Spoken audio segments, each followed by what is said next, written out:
Hey guys, welcome back to another episode of Good Intentions with Lisa-Tien. That is me. I had already recorded an episode yesterday.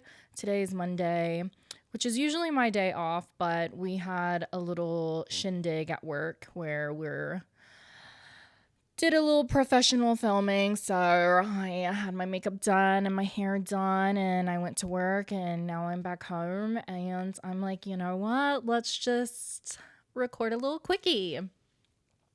So I remembered.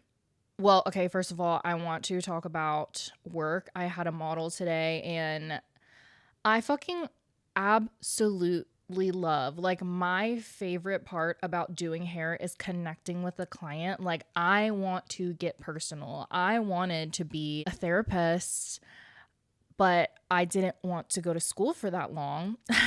So, anything and everything that I've ever wanted to do career wise just involved helping people in some sort of way. I love to hear people's stories. So, her dad was actually also a narcissist, or is a narcissist. So that was, I fucking love, like connecting with someone. And since I've been more educated about narcissists, it is crazy to me the amount of people that I have met that have been in abusive relationships with a narcissist, or their parent was a narcissist, like every one of them. And it's kind of scary to think about, like, okay, how many of these people out there are there, But also, I still truly believe that love wins. And I believe that there's a lot of love out there,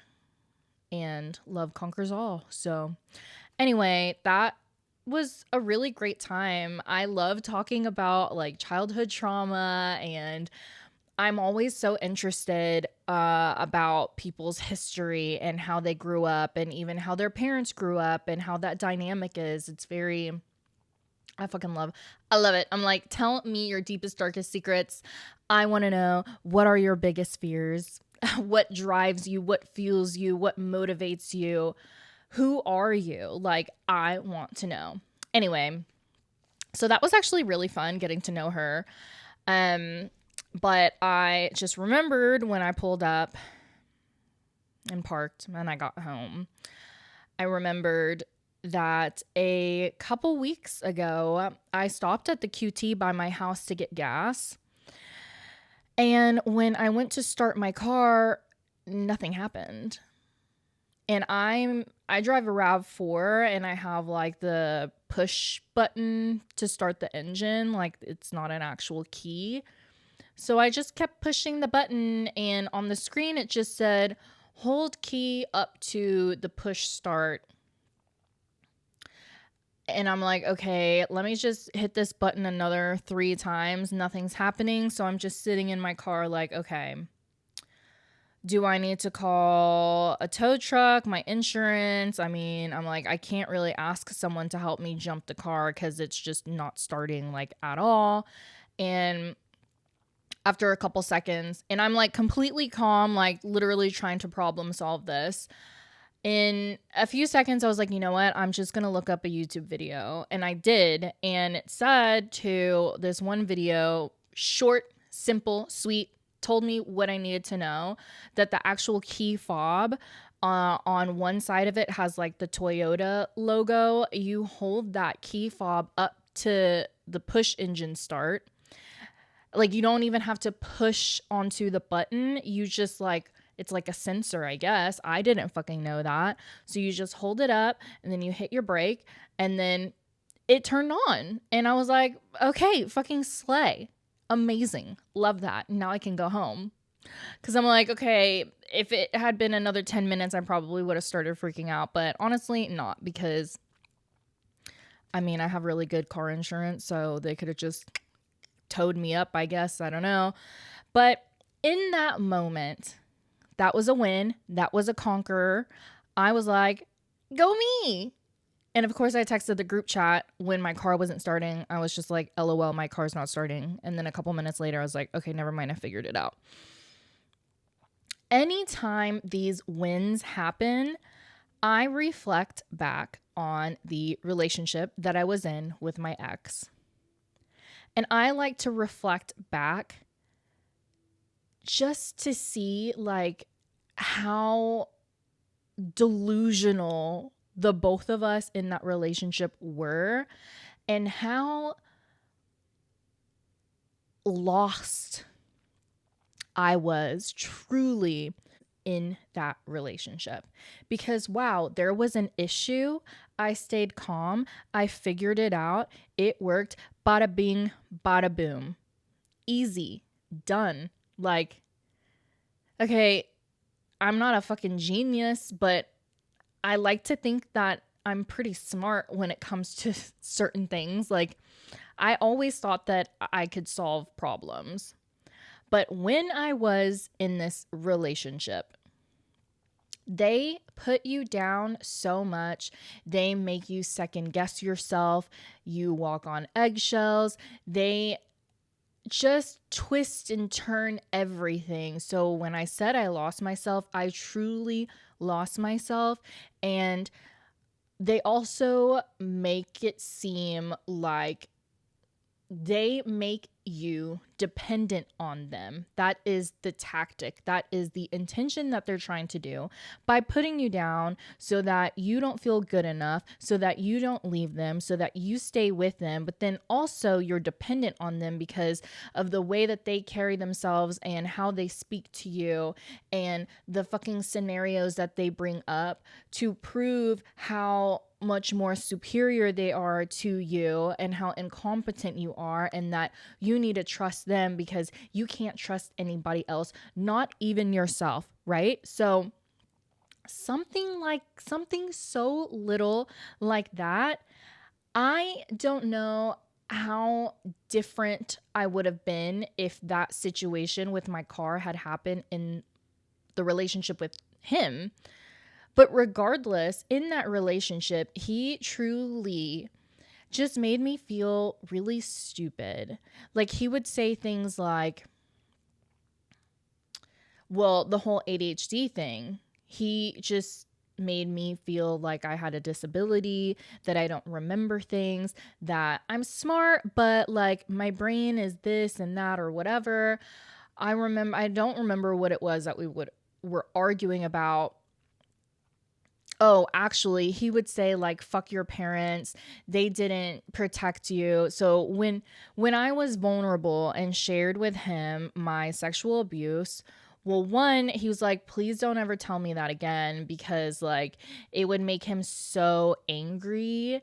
Like he wanted to hurt the people that did that to me. But also, yes, he would be like, fuck your parents. They didn't protect you. They also didn't teach you anything. So now I'm the one that has to deal with the aftermath of you being sexually abused and your whole ADHD. And I'm just like, I've lived over 27 years at that point. I've done things on my own. I've lived on my own. And when I lived with a roommate, I was the one that got like did the bills and stuff. She just sent me money. I found the whatever, I got the electric, I got the internet, I got this, I handled this, like, and on top of that, I had lived by myself before. Like, it was just so crazy to me that when someone tells you something that many times, like you start to believe them, but also because they'll bring up these bullshit examples of how incompetent you quote unquote really are, or how you should have handled this differently, even to a point where he would talk about my driving because I'm a woman and I'm Asian. So he would talk about how I don't know how to drive properly or well, and like if he's in the car with me, he's gonna be the one to handle any situation. So like if I change lanes without putting my blinker on, which I don't do, I always put on my blinker, or if I'm driving too slow and a car gets upset and they like pull over and pop out a gun, like he's gonna have to be the one to handle it. And I'm just like, in what fucking world? I'm not not driving like a maniac. I feel like I drive really pretty well for my sex, age, and demographic. Like, I'm a pretty fucking confident driver, okay? I'm a pretty confident person anyway. It was just this person that just like, blah. I don't even, ugh. So manipulative. What else would he fucking say? Just, yeah, I don't remember things the way that they happened, and I don't know how to do things properly. Fucking, I don't really know the purpose of this podcast. Like I said, I'm just taking advantage of my hair and my makeup being done and it being my day off and feeling like I should do something a little productive before I sit around and do absolutely nothing. So, losing yourself. Again, this all just comes down to self-love, self-worth, self-value, and knowing who you are and being confident in who you are. So when you come across someone that's full of fucking bullshit that you don't believe it, first of all, you can tell that it's bullshit. You can recognize red flags. You're not going to entertain it. You are going to leave the situation, because once they have their claws in you, they got you, bitch. Like, it is so hard to get out of a situation like that when you're in it. But again, just when I reflect, like, the day before I got, okay, also I procrastinate. I guess that's an ADHD thing, whatever. But I never had an issue with how I was. If I let a package sit there for a week before I finally decide to take it back to UPS and return it, that wasn't a problem for me. If I have a chair where I put boxes or packages or whatever that I don't want to deal with at the moment, I put on that chair, out of sight, out of mind. I mean, it's not completely out of sight, but like in my head, it's like, okay, pretend this chair doesn't exist, whatever. Like, that was never an issue. Who I was and how I was never an issue. It never bothered me. So what the fuck? And what the fuck is the right fucking question to ask? So the day before my surgery, I was like, you know what? Let me go over this list and make sure that I have all of the medications, because of course, procrastination, I didn't check to see if I had all my medication.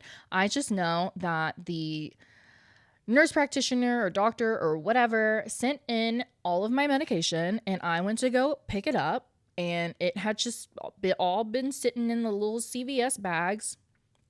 Okay, so the day before the surgery, I'm going over all my notes. I'm writing my, like, kind of simplifying the to-dos and the to-don'ts of, the night before, the morning of, what I do after, blah, blah, blah, just so it's like all right there. On top of, I had already had the charts and the medication chart and the food logs and whatever printed out. Okay, so I'm just double checking everything. Turns out I don't have Tylenol, because that was one of the medications that got sent in. So I just figured that they would prescribe me whatever Tylenol because it was on the list.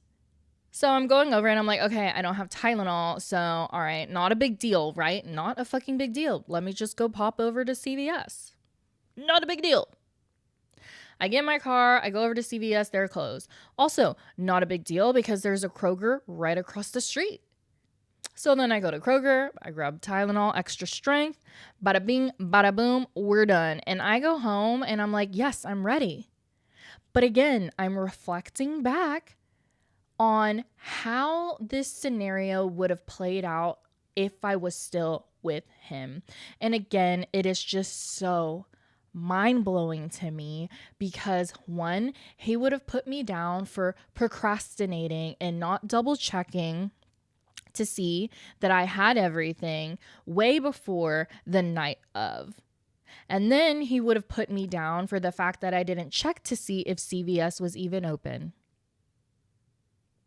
So all of these normal things that people forget or people do or don't do or whatever, that would have been a whole fucking ordeal where he would say that he can't depend on me because I procrastinate and I fucking whatever, I don't prepare and blah, blah, blah. Like this man would tell me. Also, it's a crazy thing for me to think of when I've been going out with my friends and hanging out and being unhinged, fully, unapologetically myself, feeling energized and flourished and growing. The fact that I think about how I was a wife and a stepmother at the beginning of this year is crazy to me. But actually, I really wasn't a wife. I was more of like, I don't want to say slave, because that's a little dramatic, but I mean, it was like I was a captured servant or something. But anyway, this man used to also tell me that he didn't trust me alone with the girls because I was a stepmother. He had twins. And that was mind-blowing to me. He just felt like I was so incompetent that like if he left the girls home alone with me, like I would set the house on fire or something. Like this is how dramatic he would be. And the drama is necessary to keep you confused, to keep you in the fog, to keep you believing them. And so then they will point out these little scenarios where these scenarios wouldn't be a big deal, but they work in their narrative and they push that narrative onto you and continue to shove it down your throat until you cave, until you say, actually, you know what? I should have done this differently. Okay, you know what? You are right. I should have thought about this. I should have prepared, blah, blah, blah, blah. Like there was this one time we took the girls to my cousin's kid's birthday at Kid Mania. Okay. And another thing that I noticed, and even my aunt noticed, anytime the girls are with us and we are at a family event, he kind of just like backs off, and like anything the girls need or ask, he'll be like, oh, go ask Lisa. Oh, go ask Lisa. So he can't depend on me, but like, I'm about to go all over the place again because that's just how my brain is. But I remember after we got married, we had a little celebration at the house. And I invited my cousins and a couple friends and stuff like that. He didn't invite anyone. But anyway, I'm making food. I'm being a host. And anytime the girls wanted something, like if they wanted to eat more, if they wanted dessert, if they wanted chips, if they wanted a snack, whatever, he would be like, oh, go ask Lisa. She's your stepmom now. Like, oh, go ask Lisa. She's your new stepmom. And like, I didn't ever say anything. I didn't ever have an opinion about what he was saying or why he would say that, but I just remember that happening, and that was very strange. Then also one of my best friends, Diana, noticed too, and she was like, why does he keep telling the girls to ask you for stuff? And I'm like, I literally do not know. Okay, so I'm taking on this stepmother role, and then this person is telling me he doesn't trust me alone with the girls because he thinks that like whatever would happen. So at my cousin's kid's birthday party at Kid Mania, again, around my family, I'm stepping up. I'm taking on this role. I'm helping, right? Because I'm a stepmother and these are my stepchildren who I absolutely adored. And at that time, I didn't want my own children, but like they were my husband's kids. And of course, I loved them and I wanted to help take care of them. So anyway, my aunt brought a bunch of food, but you can't bring food into Kid Mania. So we basically were tailgating outside. So everyone kind of like just took turns to go outside, eat some whatever. It was Vietnamese food. So there's egg rolls, rice, blah, blah, blah, blah. But before that happened, my ex had just ordered some wings. So then he got the wings. We're sitting inside. The girls are coming up to him and telling him that they're hungry. And he's like, okay, well, you're just going to have to wait. Okay, but we're hungry. Okay, I already said you're just gonna have to wait. Okay, but we're hungry. You just do not ask me again. And I'm like, okay, girls, we're gonna eat just in a little bit. We're just waiting on everything to get ready. Like, don't worry, blah, blah, blah, blah. So then I just said, well, I'm hungry too. You just finish your wings. How about I just take the girls out there to eat? So I brought the girls out there. We're eating, blah, blah, blah. Then eventually he comes and joins us. And when he walks out, he was like, oh, girls, did y'all wash your hands? And both of them were like, oh, no, we forgot. And I was like, oh, my gosh, I didn't even think about having them wash their hands. Because, I mean, they have silverware, but yes, okay, they're touching the food a little bit. So he says, oh, it's okay. But I start stressing because, like, I know he's a huge germaphobe. Normally, that wouldn't be something that was okay. But at this point in our relationship, we have evolved a little bit to where he's not getting as frustrated as he used to. And he's not yelling like he used to. But there are still issues, clearly. So he was like, oh, no, it's okay. It's not a big deal. And then he did bring it up the next day. He said, you know what? Actually, I think I was people pleasing when I said it wasn't a big deal.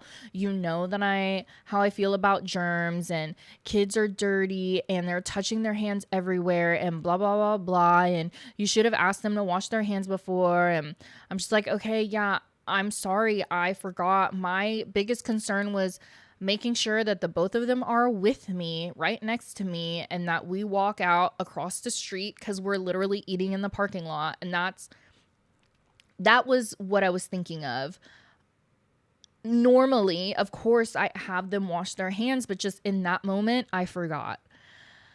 Fast forward a few more days. Guess what? One of the girls is sick. And so they were actually with their mom, and their mom called and told them, hey, by the way, one of the girls is sick. And then he comes to me and says, well, I knew this was going to happen.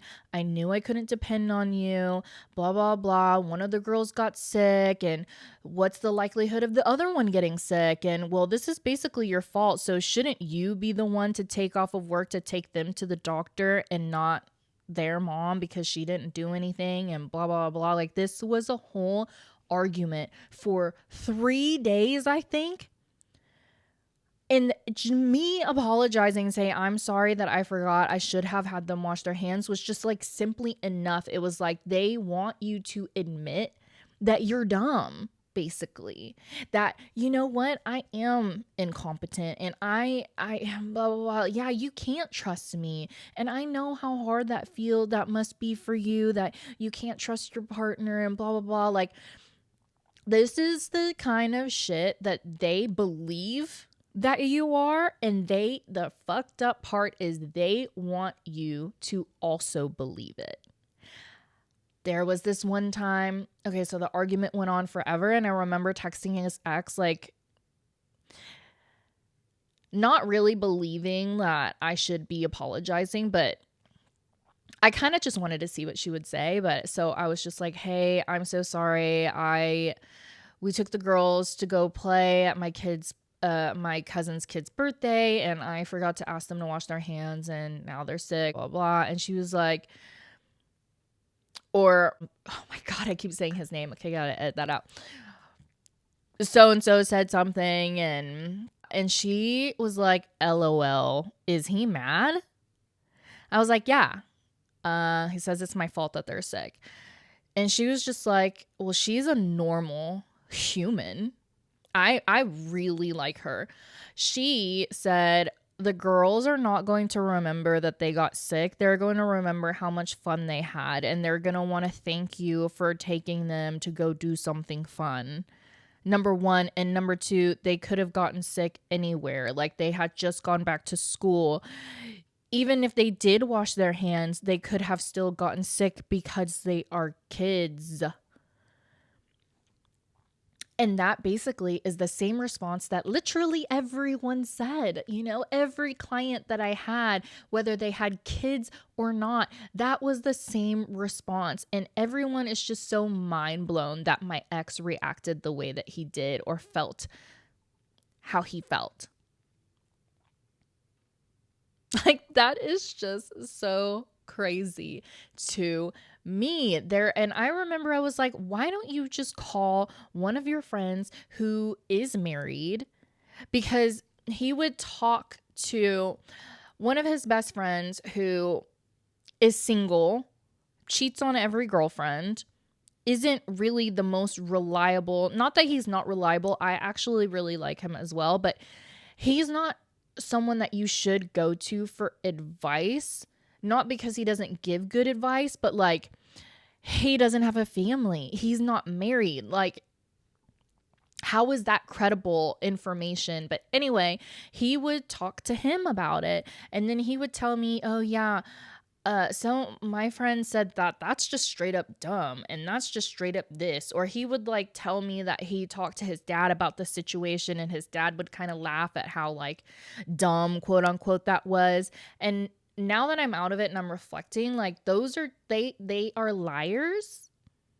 Whether whoever said this, that, or whatever, that is, I forget what the term is called, but they bring in like outer people, like third party people, to manipulate you more and make you think that you're in the wrong. Like, we used to, every time we argued, if things escalated, he would always say, Lisa, if we were in a reality TV show right now, if there were cameras right now and people are watching us on TV, they would be reacting. He called me, I don't know if y'all watch Jersey Shore, but Angelina, hello? He compared me to Angelina. He said, oh, you're like kind of like her. You get defensive and you don't take accountability and people can't talk to you because then you get upset and blah, blah, blah, blah. And in my head, I'm like, you're Angelina. What? Like, it is mind blowing. So that is a tactic that they do. I think it's called something like Wizard of Oz, Monkeys, something. It's where they involve other people just to like boast their reality, but it's all fake. Like, it's all fake. So when he would say, oh, if people were watching us right now, they would be like screaming at the TV, like, Lisa, what are you doing? Like, hello, get it together. Or what are you doing to this poor guy? I'm telling you, it was so intense. Just the magnitude of how manipulative this man was, to where you just are nothing. And I am very lucky that I bounced back really, really quickly. I think it's really impressive how well I bounced back after being in a fucking abusive relationship like that and completely losing who I was, and now me finding who I am again and just fucking thriving. And I'm the happiest and strongest I have ever fucking been. But yes, little wins. I will reflect back to how I allowed that person to push their agenda and their perspective onto me, to where I thought that I really believed that I didn't remember things. I really believed that I was getting defensive. I mean, we both were getting defensive. But the extent of how he was portraying my defensiveness, when I talked to my therapist about it, she was like, you're getting defensive because you're being mistreated. You're not a defensive person. You are getting defensive because of how badly and how poorly he is treating you and disrespecting you. That is a normal reaction. That is how anyone else would react. But if I told him that, it would be like, oh, well, you don't remember things the right way and she's already biased towards you and blah, blah, blah. Like, anything you try to tell them, they have a response. They deflect, they blame, they do not take accountability, they shift the perspective, they gaslight you, they put it on you. Again, no amount of you cannot argue because there is no end and you're not going to win. So yeah, there's that.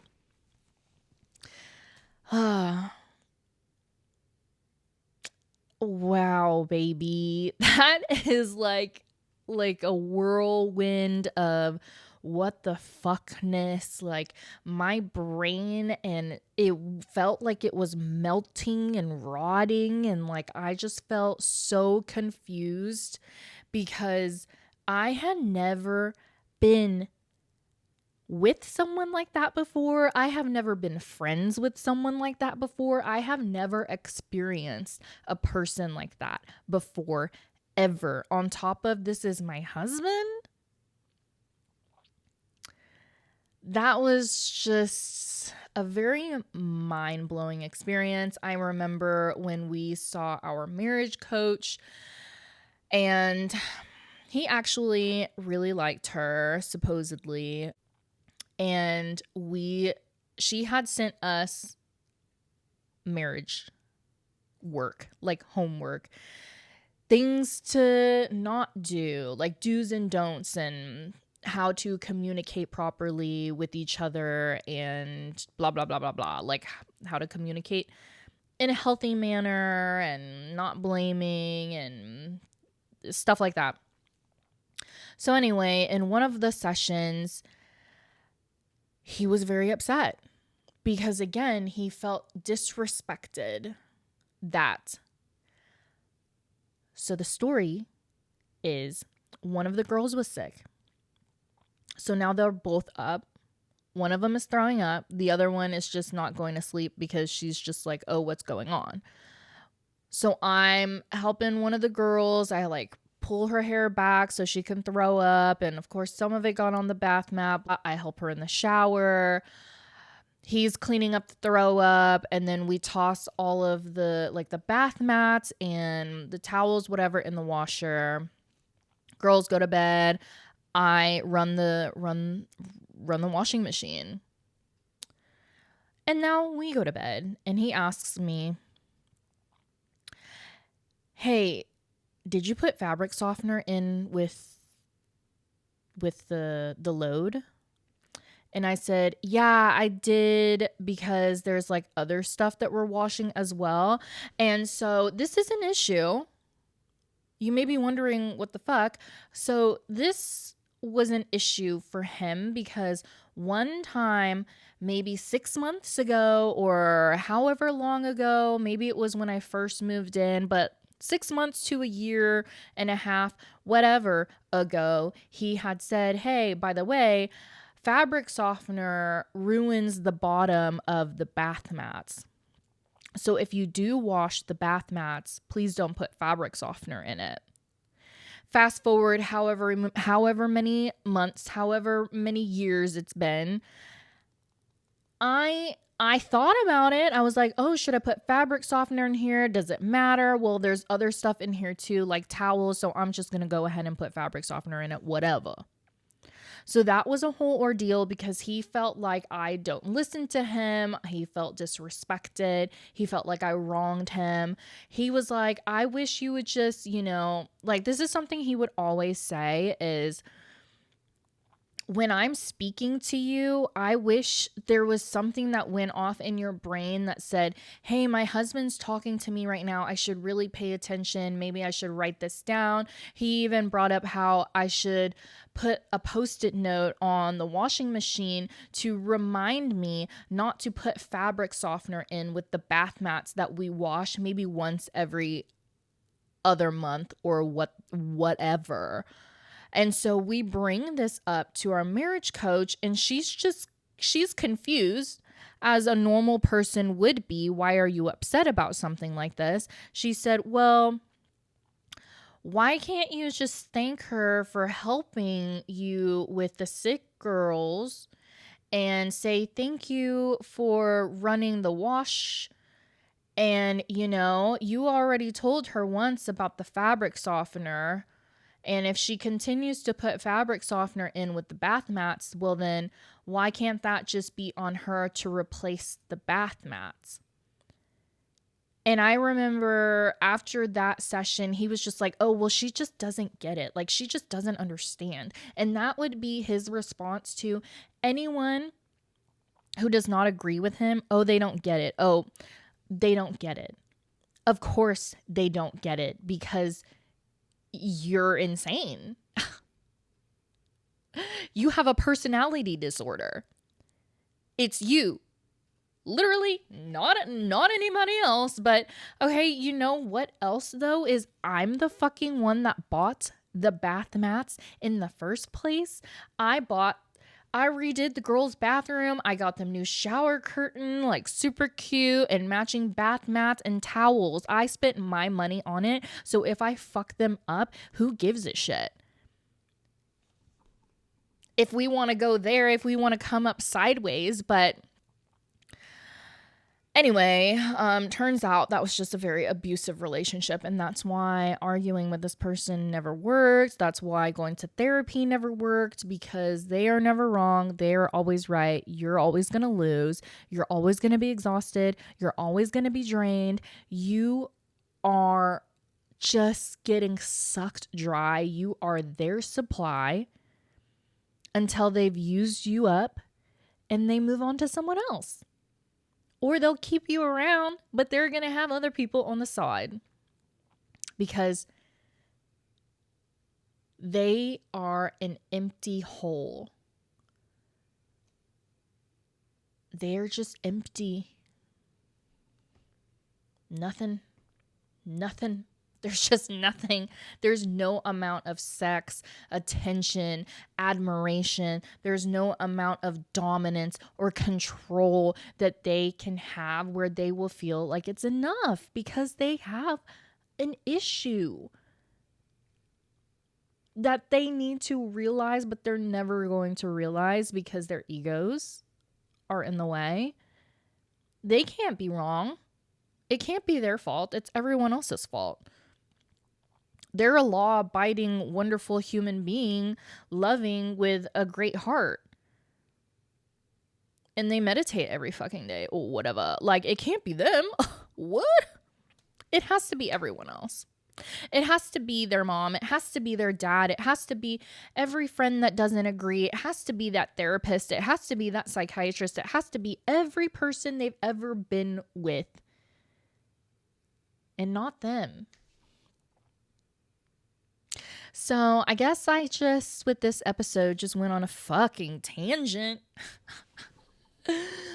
But at least they look good. And my hair looks good. My makeup looks good. Like, whatever. I just want it to be seen and heard.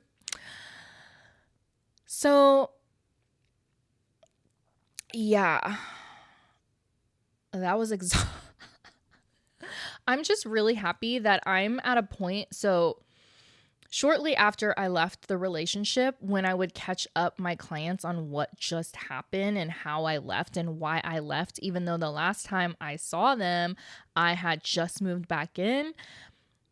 I remember the more I would talk about it, the more it felt like I was reliving the trauma. I'm so thankful that I'm at a place now where it's just kind of comical to me a little bit that was just something that I went through. Like, when I talk about it, it doesn't drag me down anymore. It doesn't make me feel like reliving the fact that this person took advantage of me and that this person put me down and this person like really was lying to my face, manipulating me, manipulating reality, and making me believe them over myself.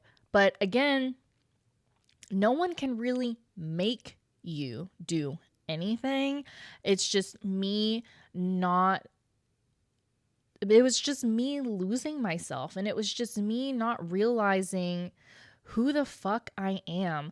I remember, and this will be another episode, but I'm just going to say a little snippet of it. But the day that I realized what was happening, like the day that my eyes finally opened, the rose-colored glasses shattered, the veil came off. We were at this man's redo makeup birthday weekend.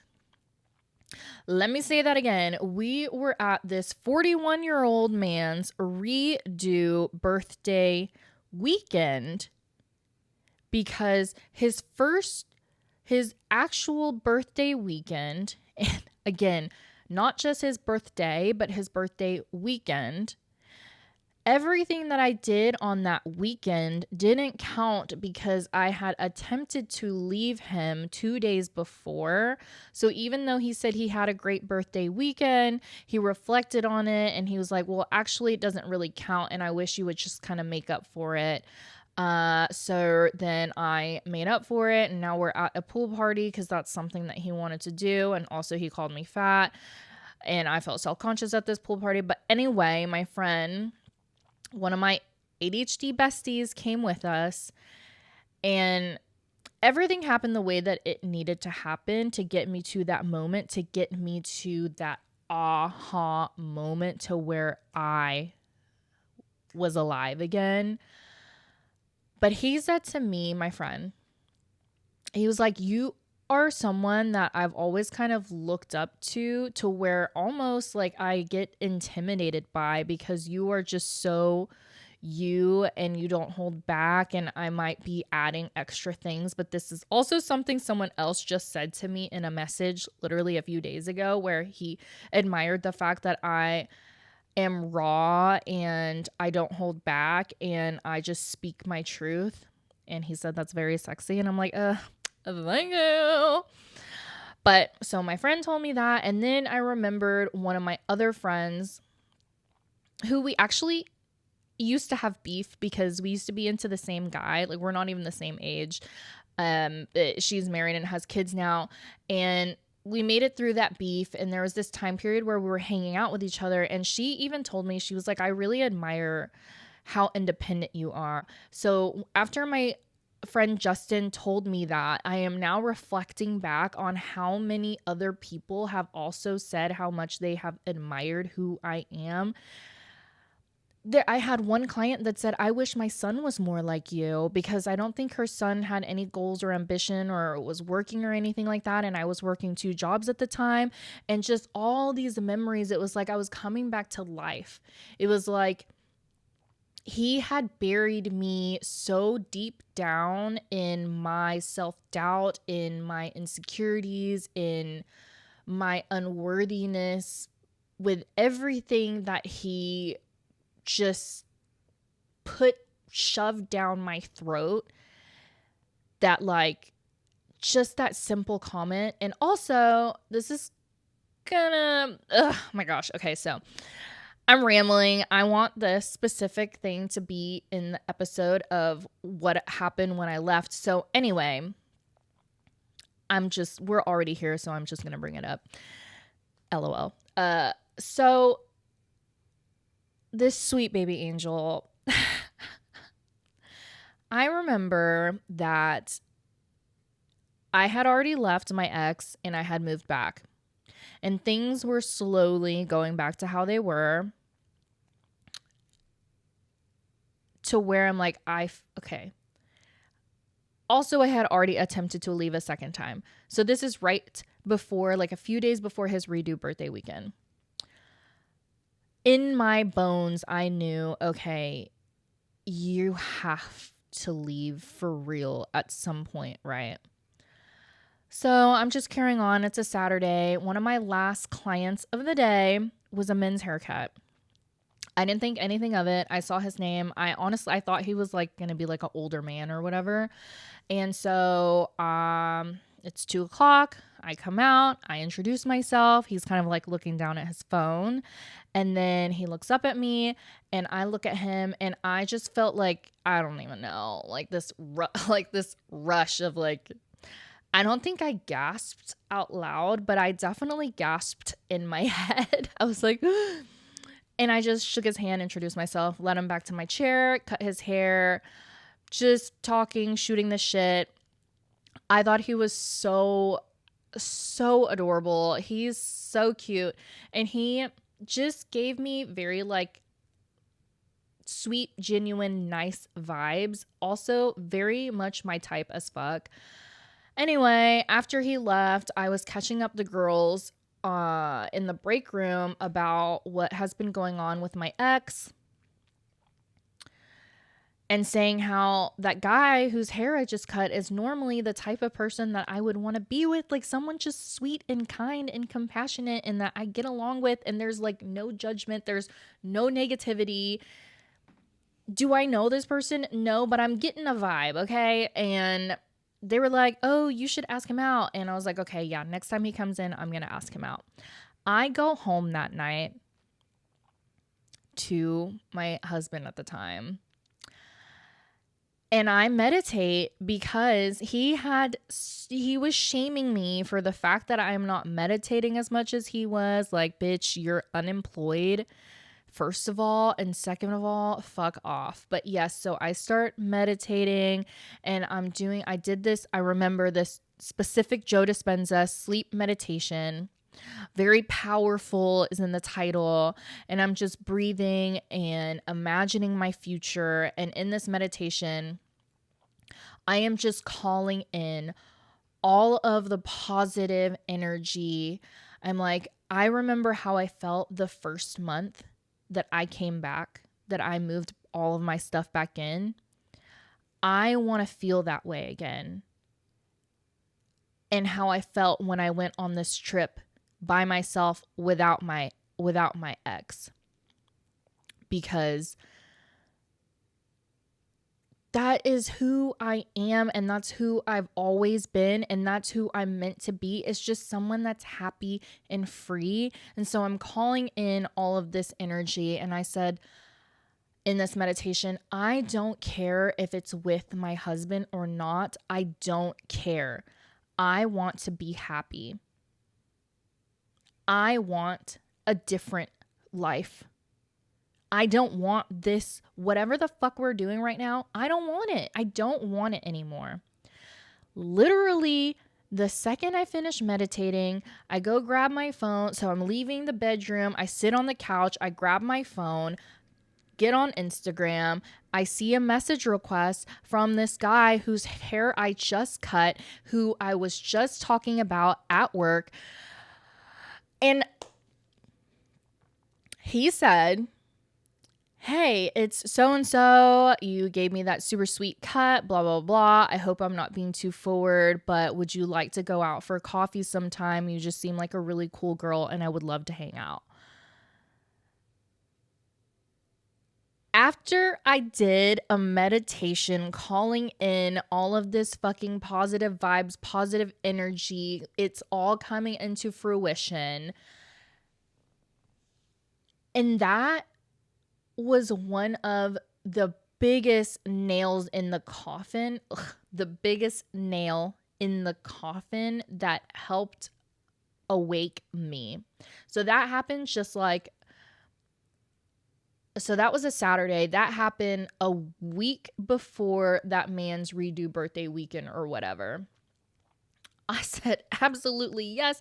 And I remember leading up to that weekend, I knew I had to leave because first of all, I'm not about to have an affair. I'm not about to lie to this person and not let him know that like, oh, actually I'm married. So he was on a work trip at that time. And I'm just in my head, I'm like, I know I got to leave. And so that's when we went to the pool party. That's when I told my friend Justin everything that was going on, the fact that I felt insecure because he had just called me fat 2 weeks ago. And like I'm telling you, everything happened the way it needed to happen. Like moment, play by play, moment by moment. We're here. We're in it. We're outside. Like it's fucking going. And I remember at this pool party, I messaged him and I said, because I'm tripping also, I said, no big deal, but like, you kind of saved my life.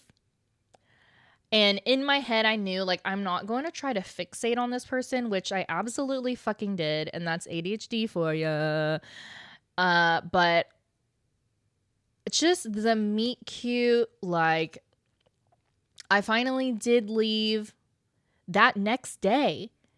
That next day after the pool party, I fucking left my ex-husband. And so by the time this cutie pie is back home from his work trip, I've moved out, we go on a date. We spent the whole entire day together. It was actually really wonderful. And then we talked for a couple more weeks and then we stopped because he needed to focus on work and whatever. But I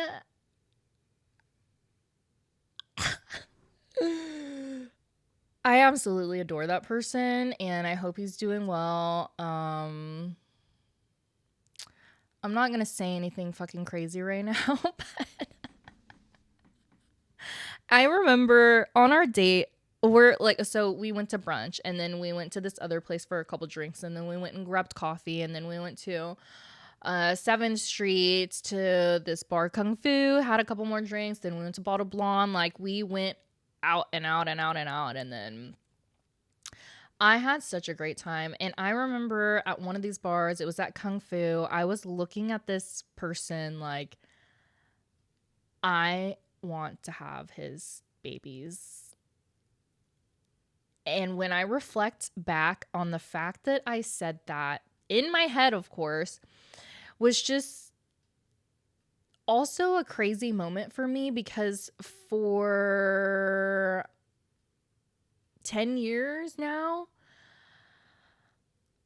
I never wanted children, didn't want kids, don't want kids, not interested in being a mother. But I met a person who was just sweet and genuine and kind, did not let me pay for a single thing. Even when we're texting, the way that he responds is so thoughtful. Just a kind, like, good person. I know this is a good person. And I look at this sweet baby angel and I'm like, I want to have his kids, which is the most crazy thing that's ever come out of my mouth. And I've said a lot of fucking crazy things. And I don't think specifically with him, but low-key, I love you. And I think we're going to end up together. But I'm kidding. But I wouldn't hate that. I wouldn't hate it. Anyway, that was a huge moment for me because I realized, so after I reflected on the fact that that came out of my mouth when I'm sober and not drunk, the fact that I'm not afraid to be a mom, it's still not something that I like absolutely need. I think it really depends on my partner. But I realized that I didn't want to have kids, mostly because like I like doing whatever the fuck I want, but also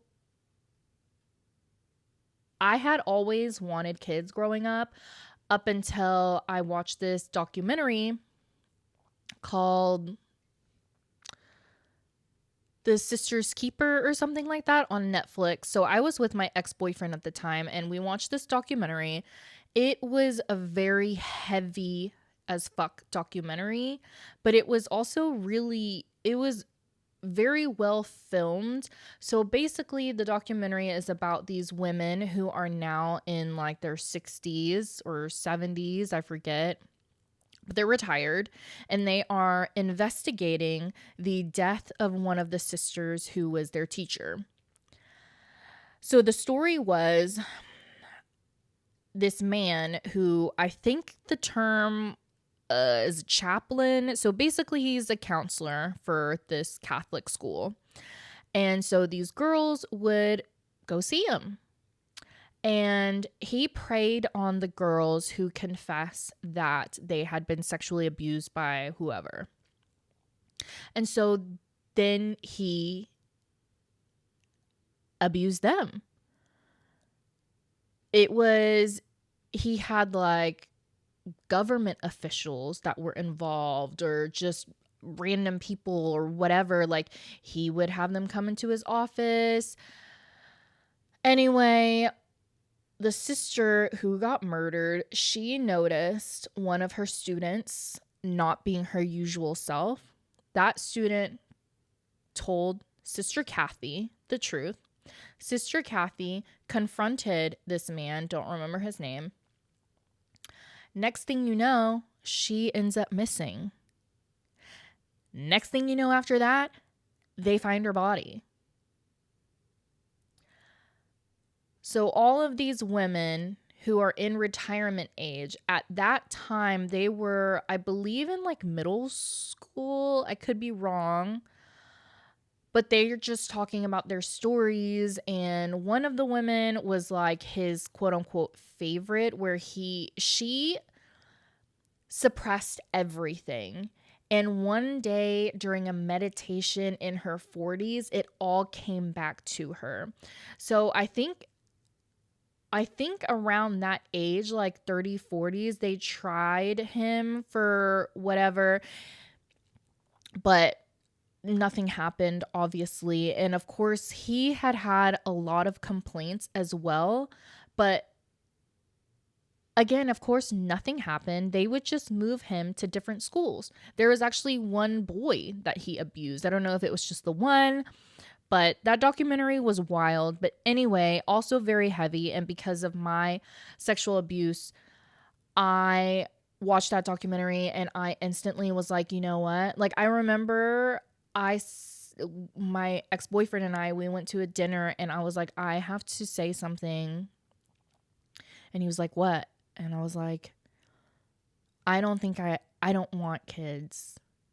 Because I don't know if we completely talked about it before or not, but it was like a serious thing. Like, that's something a lot of people want, is to get married and have children. And I decided after that documentary, I was like, I don't want kids. And he was okay with it. And fast forward now, I think I was maybe 23 at that age. Now I am 31. It's still not something I feel like I need to have or need to be as a mother. But the fact that I thought, hey, I might want to have his kids is insane. But also, I feel like it's growth, because I realized that I'm not afraid anymore. And what I was afraid of was, you can't protect your children from everything. And also, I was afraid that I would put my traumas onto them, and I just felt like I was better off. But at the same time, I feel like I have so much fucking love to give, and I absolutely adore and love my nephew. I do love kids. Like, they're so fucking cute.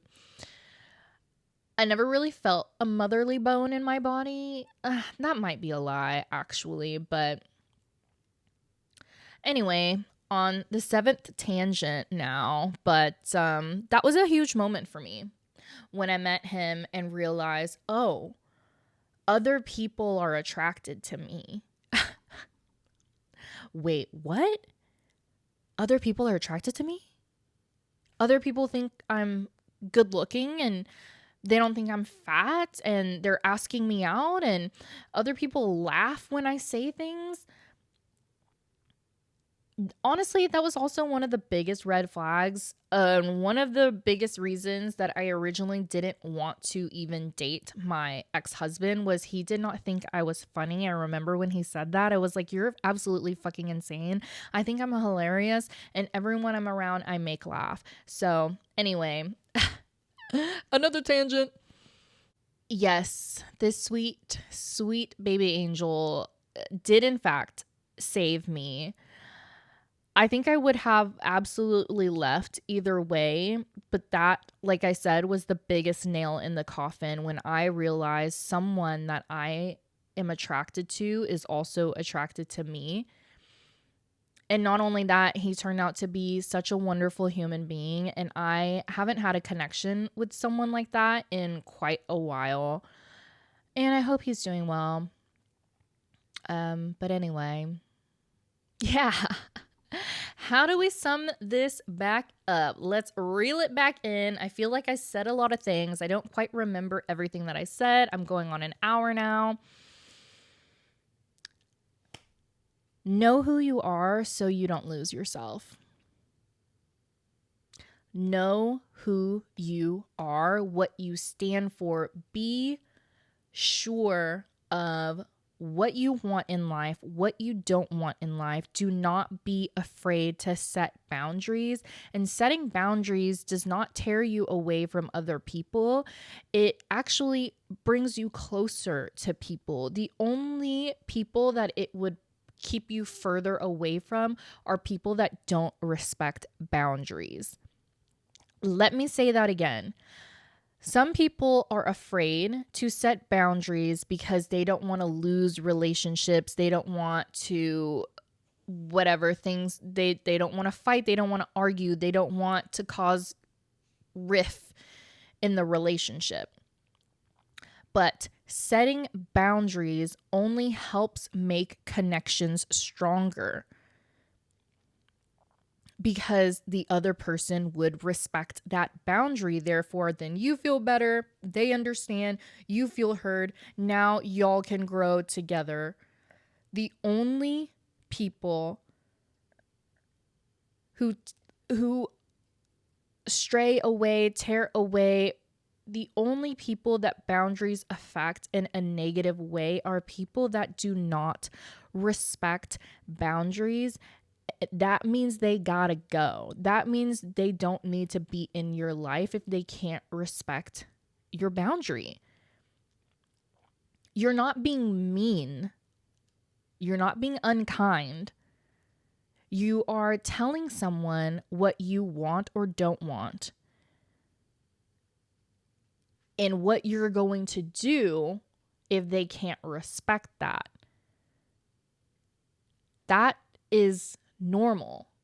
That is telling someone, that is communicating and being heard, okay? The only person you are going to offend by setting a boundary are people that shouldn't be in your life in the first place. So do not be afraid to set a boundary. Know your standards. Know your standards. Know what you want in friendships, in any relationship, in a partner, and stand firm on what you believe in, and stand firm on how you feel about yourself. And don't let some piece of shit drag you through the mud and make you think that you're dumb, and make you think that you're fat, and make you think that you're the problem. Do not allow that, and do not tolerate that, because that person is not a good person. It's not you. It's not you. It is not you. It is them. If everyone in your life agrees that it's not you, okay, and you, in your gut, in your body, you know that it's not you, you need to listen to it, make a decision, take action, get the fuck out of that relationship, whether it's your partner, whether it's a friend, whether it's a parent. You don't have to allow them to have access to you if it affects your mental health, if it affects you, how you feel in your body, your safety. If you get upset, if you get all riled up, you can remove yourself. You can make that choice to not have them around. You are free to do that. And it doesn't fucking matter if they think you're a bitch, if they think you're mean, if they think anything. Who gives a fuck what they think? It's your life. And do what you want with it. We're going on an hour and 5 minutes. So I'm going to leave it right here. I hope that all of my tangents circled back around and made some kind of sense. Don't lose yourself. You're never going to lose yourself if you know who you are and you are confident in who the fuck you are. So stand strong. Keep your head up, because you are that bitch, baby. Thank you. Good night. I'll talk to y'all next time.